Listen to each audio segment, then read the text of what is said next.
I got rejected by Amazon, and when I found out the true reason why, I was shocked.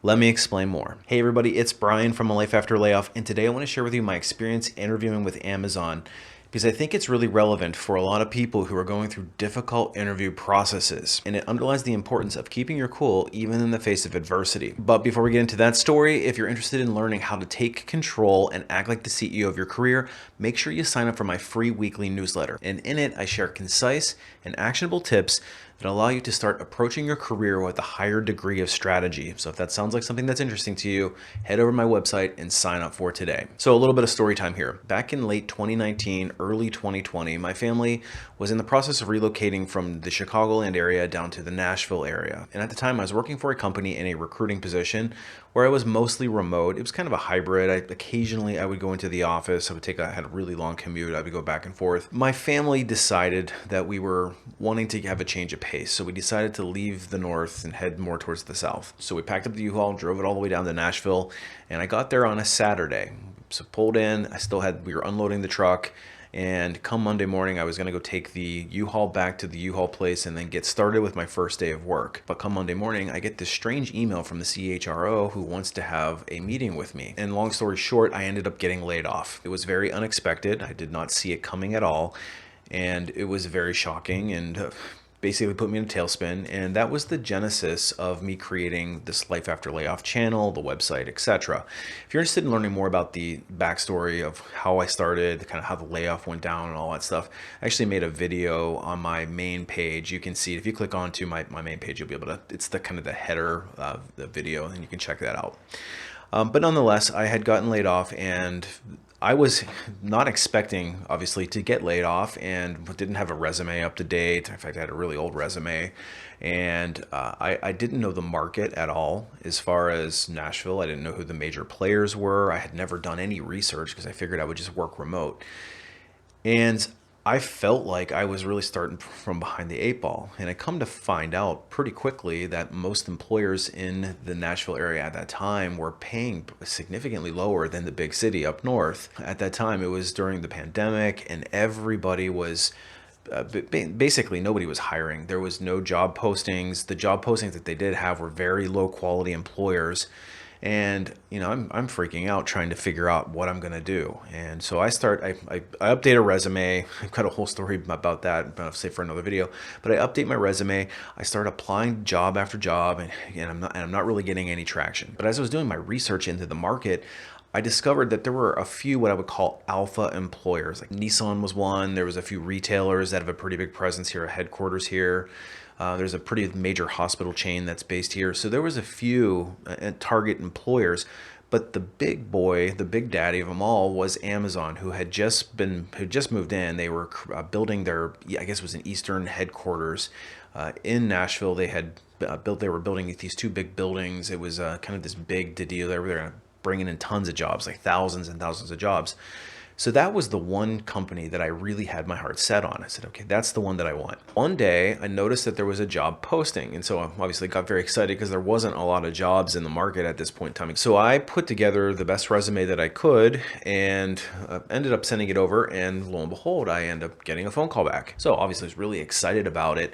Didn't do the preparation that I probably needed to, and I went into this interview feeling the weight of the world on my shoulders. This was the employer, this was the best job in this market. I was the new person in town. I was unemployed. I was basically making peanuts on unemployment. I had a wife, I had kids. I was supposed to be buying us a house and all this stuff, and all that stuff was on hold, and I'm literally living off of a couple $1,000s a month on unemployment, and that was it. So I had a lot of pressure on me with getting this job. So I go into the interview, and I ended up absolutely bombing it. I admittedly got super nervous. I probably over-prepared for the interview, and I didn't sell myself or market myself the way that I really felt that I should have in order to impress the interview team. The job itself was relatively easy. It wasn't a difficult recruiting position. They were basically building out this new division, and it was a relatively entry level. The jobs that I'd be filling would be entry level. And so the interviewer was asking me a lot of questions around my experience with entry-level programs. And so again, I kind of just didn't perform that well. I didn't deliver the answers the way I knew I was capable of. I didn't feel organized. So I knew before the phone even hung up, I was already thinking in my mind. I like went on tilt and I'm like, okay, this is definitely not going the way that I had hoped.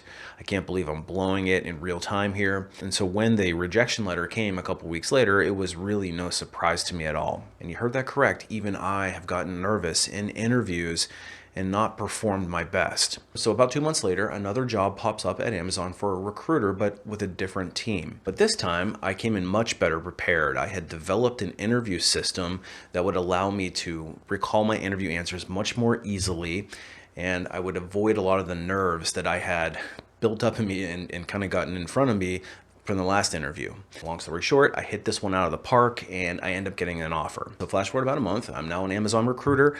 I am working as part of a technology team that supported the operations division at the warehouses, all the technology, the handhelds, etc. And the nice thing is, as a recruiter, I have the ability to go in and check on the back end and see interview notes for any candidate that has gone through the process. I can go in and click on profiles, I can see history and all that kind of stuff. So my curiosity got the best of me, and I wanted to see what the feedback was for that first awful interview. And I went and clicked on my profile, and I very gingerly opened up my profile notes or the interview notes and kind of like peeked through just to see what it said, and I ended up seeing something that was really shocking. I was fully expecting the interview notes to say, this candidate is a nervous wreck, he did not perform well, he is not a great fit for the team, do not hire.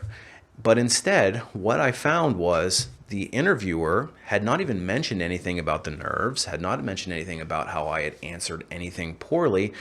What her notes were is, this candidate has a ton of experience and is actually probably overqualified for the role that he was interviewing for, this particular role, and that they are actually recommending that I would interview for a more advanced position. So here I am completely shocked about this interview feedback, thinking that for sure they would be blacklisting me on some level. I interviewed that poorly. So what dawned on me was two major things. The first thing is that I realized that these interviewers, even though we like to present them or portray them in our minds as these very cold-hearted, ruthless people, you're actually dealing with another human, and humans understand that sometimes people get nervous. Sometimes they don't market themselves in the best possible way. And even if you get nervous and flub part of your interview, it doesn't mean that you're automatically in the no pile. And I think that this is really important to point out, because when you're interviewing and you feel like the interview is getting away from you, try to compartmentalize that as best you can, because it doesn't mean that you're going to be automatically a no. And in fact, I probably